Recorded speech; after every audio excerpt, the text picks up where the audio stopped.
All right, I got another encounter with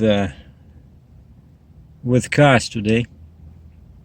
Right after I did that video, you know, I figured there should be other dealers in the area bigger than that Rich Hill Ford. And in a nearby town called Kitchener, after a German, no, actually English General Kitchener. Turns out it's a last name. So they renamed the town from Berlin to Kitchener when the World War II broke out, because people didn't want the town to have a German name. So they switched to Kitchener, which makes total sense. But anyway, it's a much bigger dealership.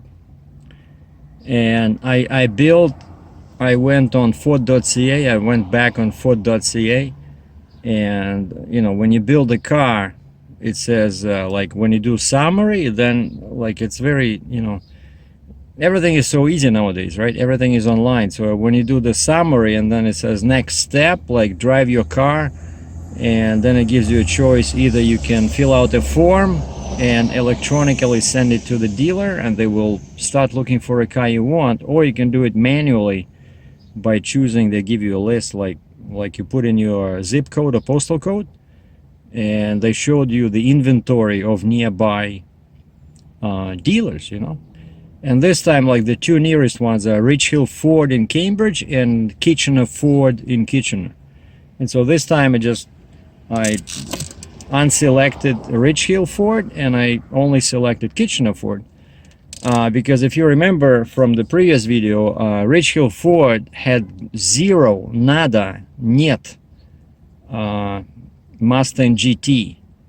Like, not just automatic or manual, but they had zero, no GTs whatsoever, you know. Because it's a small dealer, most of their vehicles are pretty much trucks. They have a bunch of Ford F-150 sitting there. I even saw one with a standard cab, similar to a 2011 Ford F-150 I used to own. There's a bunch of videos on my channel. If you search by Ford F-150, I did all kinds of modifications to that one. Really had a fun time.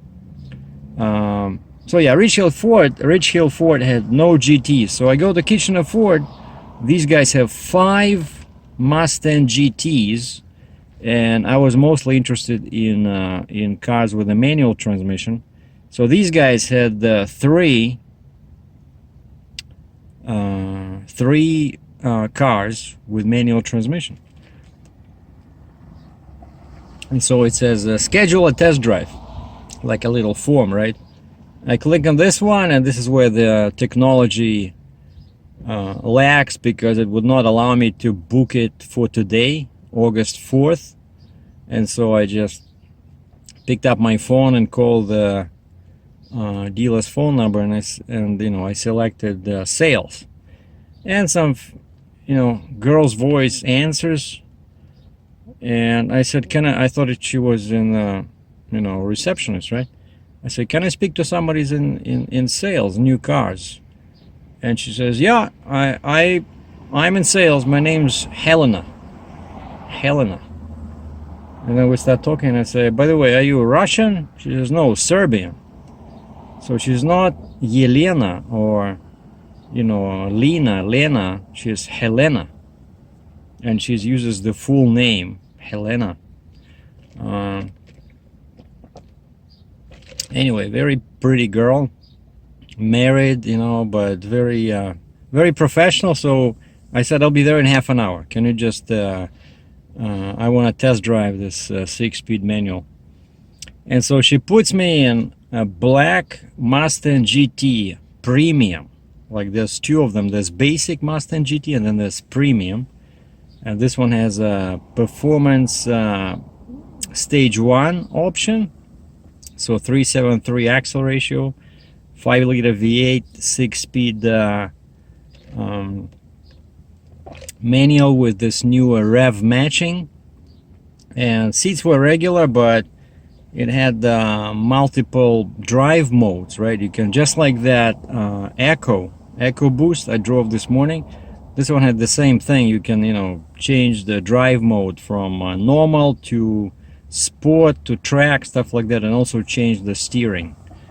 So the same. And this one has a dual climate control, and also had that big display, like 8-inch display with navigation, you know. And it also had active exhaust, like the new feature. I think they started doing that this year. Also available on Ecoboost, where it gives you a choice on how loud you want your exhaust to be. And I started this car, and of course, like the rumble, the sound of the exhaust is like, you know, intoxicating. And then I tried to play with these, because some people say they don't work, like, you know, the exhaust note, but it does work. Like I chose quiet, it was pretty quiet, you know. I was revving up like vroom, vroom, vroom, vroom, and I was changing as I was revving, and I could feel the difference. Quiet was quiet, normal was normal, and then at the bottom, like the loudest were track and sport, which to me sounded pretty similar, but just like regular, like a, you know, Flowmaster or Bola exhaust on a V8. And we went, and this one had I think 19-inch tires, but it did not have that new magnetic ride. But it was a very cool car. This was I never drove a GT before, and you know, like, of course, my car, I'm telling you, my car, after I drove my car, you know, to the dealer and then back, the difference in price is probably about, I don't know, 50%, right, compared to my car. But I don't know, I wouldn't say that the difference in fun driving is 50%, you know. But it does feel cool, you know. It's the mostly like the rumble and how easy the car picks up speed. It's just, you know, the word effortless come to mind. Effortless. You just touch the gas and this thing just boom, you know. And the lady went with me and she congratulated me. She says the other day she had a guy who kept redlining. He was going into like 7,000 to 8,000 RPM when shifting. And she said, I'm sorry, it's a new car. So she had to stop him and kick him out. The guy was so upset. So she was complimenting me, saying that I shift very nice. But I said, well, I'm used to my car. So I shift between 2,000 and 3,000 RPMs. And that GT just pretty much the same as mine, except it shifted better, even though it has the same shifter. Yeah, it has the same shifter, just like this one, right? It looks exactly the same height, same, you know, this part is the same, except on GT, it has this rev matching, right? And so rev matching, if you make a mistake and you don't choose your, you know, you miss your RPM, this rev matching further assists, even though it's a synchro transmission, right? Like as a trucker, I'm used to non-synchro transmission, but a synchro transmission, it's like pretty much semi-automatic, right? So the computer synchronizes your gears. Try this in a truck, like in a semi-truck. So after a manual in a semi-truck, this is nothing. I'm telling you, this feels to me as a semi-automatic, you know, especially when the shifter is like, you know, like this height. But in my car, basically, actually speaking about shifters, in my car, if I keep this car, I was thinking about changing the shifter. It's a very big job. You even have to disconnect the exhaust, which I hate to do, because if you remember, I had some trouble. It was hitting the frame, and I had to go to a special shop where they welded a special bracket in there. But basically, there's shifters you can buy, like aftermarket shifters. They will make shifting a bit, you know, crisper, nicer, and what they call short throw shifter, and they reduce the amount of movement, you know, between gears. and you don't want it to be too short, but you don't want it to be too long either. And of course, right now I have a regular factory shifter with a very long, you know, stroke, so to speak. But that GT, I'm telling you, like, of course, it put a smile on my face. It's like the power, you know, right? I know, see what people are talking about, but again, if I was to go back to 2017, the summer when I was buying this car, I couldn't afford it, you know, like in the same dealer where I bought this one, like I mentioned in the previous video, this was 25,000 Canadian, which is like super cheap. Even my Mazda back then was like 32,000. So it's a budget cheap car, right? And I'm getting, of course, better fuel mileage than a GT. GT was 52,000 Canadian. Now this one that I drove, because it had that performance option, it had that 8-inch display, I don't remember, I think, yeah, it has aluminum wheels, of course. That one was about 45,000 after all discounts, you know, of course, still expensive, you know, compared to other vehicles available here. And they would only give me for this car, I said, okay, what's the, you guys, of course, not giving me any money for if I decide to do a trade-in. You're not gonna take into account the exhaust or the new axle ratio 373 I put in, or the tuner. Where's my tuner? Somewhere. It was somewhere. That Hypertech, right? Well, they will look at it, and I left them the key as I was test driving this. They looked at my car, and I hate it when they change the seat. Like, why you, like, the guy probably went around the block and he's already changing the seat, you know. I get in, it took me like half an hour to find my position again. The guy changed everything, mirror, seat, height, how far he's from the pedals. I hate when they do this. It's not your car, it's my car, right? Like, you know, show some respect. But they don't care.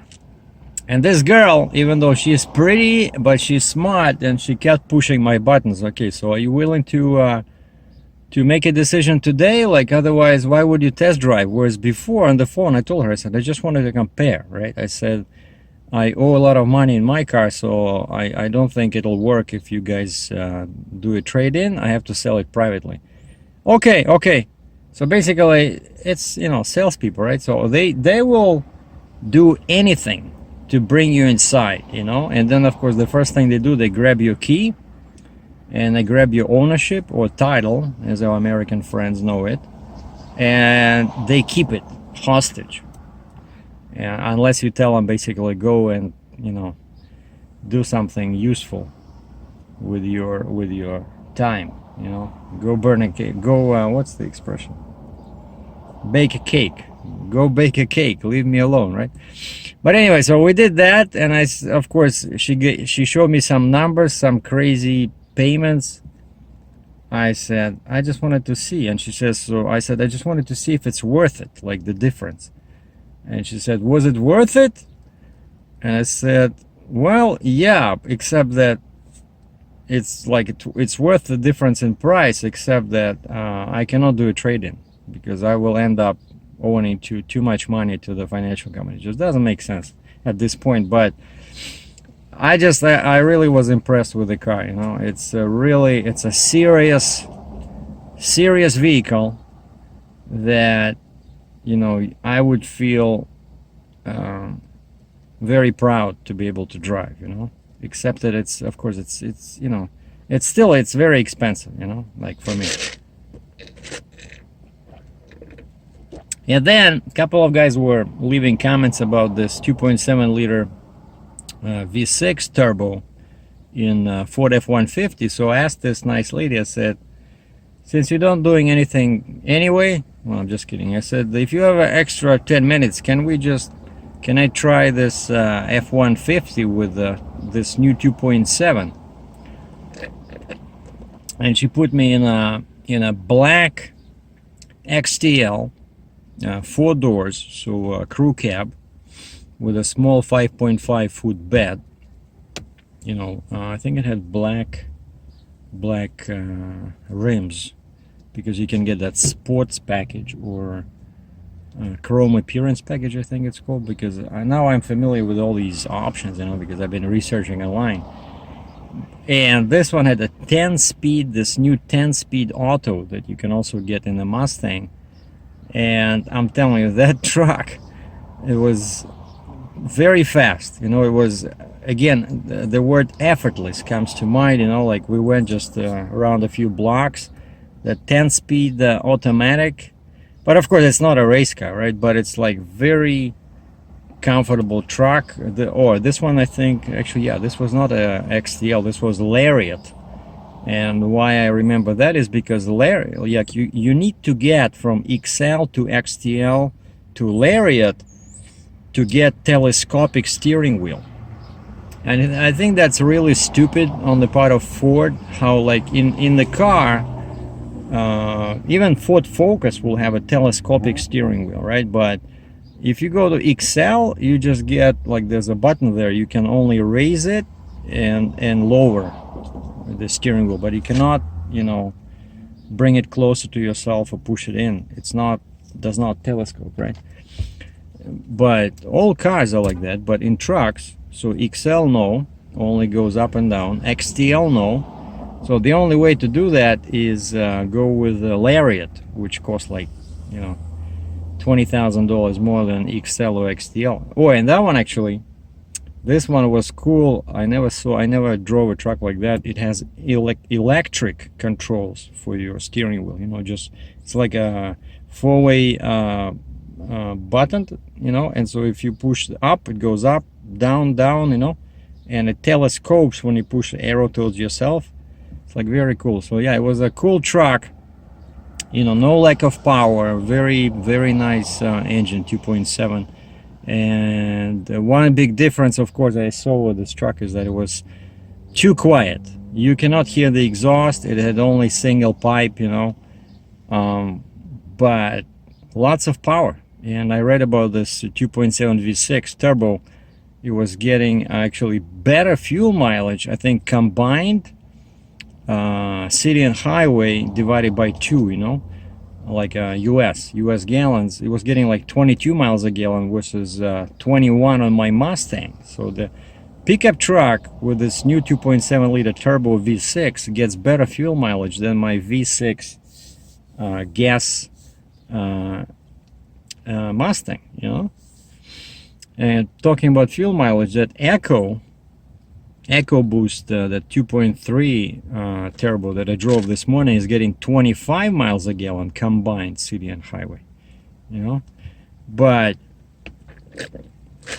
I don't know about that Ecoboost. But anyway, so yeah, for me it's right now it's not a good time to change vehicles, but I was just curious, you know, what's the all the noise is about, and because there's so many new models coming on the market. But out of these 3 that I tried today, so Ecoboost, 2.3 turbo, Mustang GT, and F150, I think I was mostly impressed. Like I was smiling, like I'm telling you, I was smiling like a kid when I drove Mustang GT. It's a beautiful car, you know. Maybe one day, not today, but maybe one day I will get into a 5-liter V8, you know. Screw fuel mileage. Life is short. You want to have fun. Thanks for watching. Captain Sergei out.